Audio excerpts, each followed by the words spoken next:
Welcome back to The Explainer. Today, we're jumping straight into a really highly charged piece of political and economic analysis. We are breaking down a recent Sky News Australia segment that unpacks the intense political and business backlash surrounding Prime Minister Anthony Albanese's latest budget. Whether you follow Australian politics religiously or you're just kind of curious about how tax policy can trigger a massive public relations crisis, this is going to be fascinating. So let's dive right in. Right out of the gate, the Sky News broadcast drops some seriously explosive claims. The host actually frames the budget release not just as a misstep, but as a political catastrophe, and even goes so far as to label the Prime Minister a figure of ridicule and contempt.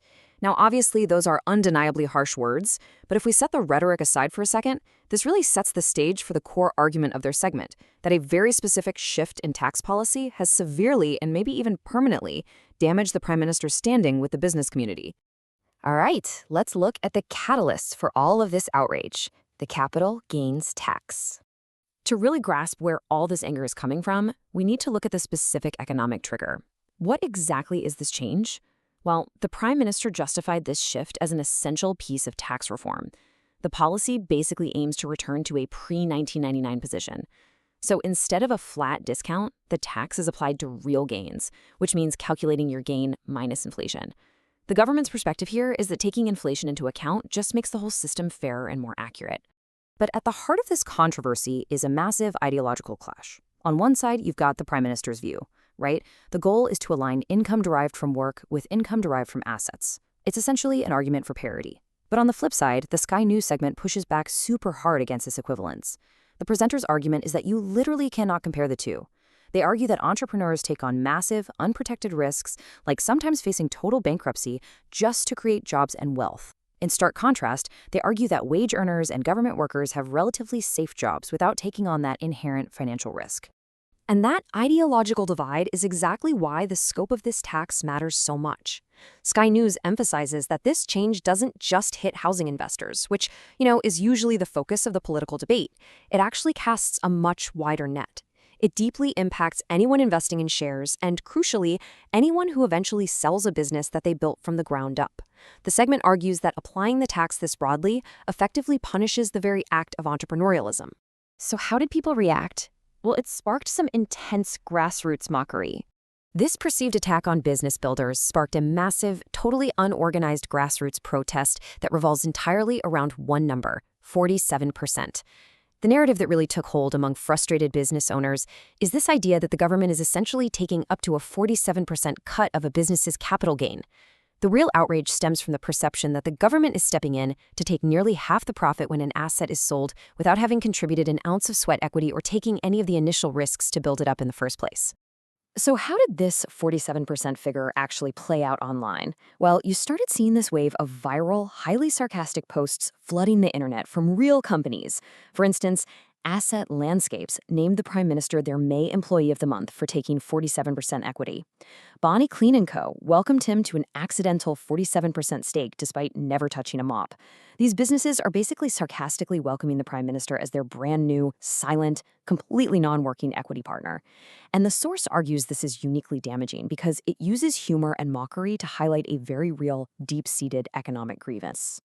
Now, faced with this massive wave of online trolling, the Prime Minister tried to defuse the situation during a press conference. He kind of brushed off the campaign as a joke, saying, "I thank them for picking very nice photos of me."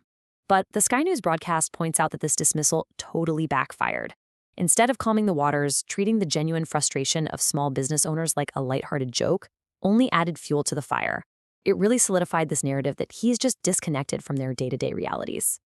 To back up the argument that this isn't just standard partisan complaining, the broadcast pulls in a really interesting voice, former labor advisor Lachlan Harris. Despite having ties to the Prime Minister's own party, Harris is quoted arguing that the changes are a mistake. He points out that this is a very significant change to the incentive structure of starting a business. By bringing him in, the segment attempts to validate its stance, showing that even within the government's own side of politics, there are serious fears that this tax will actively punish people trying to start new ventures.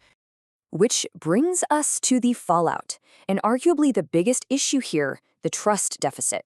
Because beyond the economics and the internet memes, Sky News argues the core issue is the total erosion of political trust. The broadcast actually constructs a timeline of broken promises to make its case. For example, 2 years ago, the Prime Minister literally signed a promise regarding a Western Australia GST tax distribution carve-out on a reporter's arm. And in the recent past, he promised not to touch negative gearing, the property investment tax deduction, 50 separate times. But Budget Day seemingly shattered those assurances, framing the policy shifts not as necessary economic tweaks, but as blatant, undeniable broken promises. All of this tension really boiled over at a specific event, a press conference in Perth. The host of the Sky News segment didn't mince words here, describing this media event as a disastrous car crash. According to the broadcast, the journalists in the room didn't just ask a few tough questions. They grilled the Prime Minister with a level of unprecedented hostility, armed with that exact timeline of promises we just talked about. And here's a direct example of what that hostility looked like. Reporters aggressively hammered the Prime Minister about his previous guarantees. One reporter confronted him with the fact that he had promised 50 times not to touch negative gearing, sharply asking, "Do you need to say it 51 times?" The underlying implication from the press gallery was crystal clear. If a promise made 50 times can be broken, why on earth should the public believe the 51st? From there, the questioning sharply pivoted away from specific tax policies to a much broader existential question that any leader would dread. A reporter bluntly asked, "Can your word be trusted now that you've broken your election promises?" The segment uses this specific piece of audio to show that the narrative had officially shifted. This was no longer a debate about the math of the capital gains tax. It was a full-blown crisis of credibility, focusing heavily on the future of that Western Australia GST agreement. Trying to stabilize the situation, Western Australian Premier Roger Cook was dragged into the fray. He tried to defend the Prime Minister, assuring the press and the public by stating, "The Prime Minister's given us a rock-solid commitment regarding their fair share of the GST." But as the segment brilliantly points out, at this stage in the press conference, the currency of political commitments had already been severely devalued. Because the moment the Premier offered that defense, the press immediately challenged the value of the guarantee. A reporter instantly fired back at Premier Cook, demanding, "What security do you have for that?" The segment highlights this interaction to prove a massive point. Once the seal of trust is broken on one major issue, literally every other promise, past and future, immediately becomes suspect in the eyes of the media and the public. So that brings us to the segment's pretty forceful conclusion. The presenter wraps up the broadcast by asserting that a politician simply cannot ask for trust after breaking previous, repeated commitments.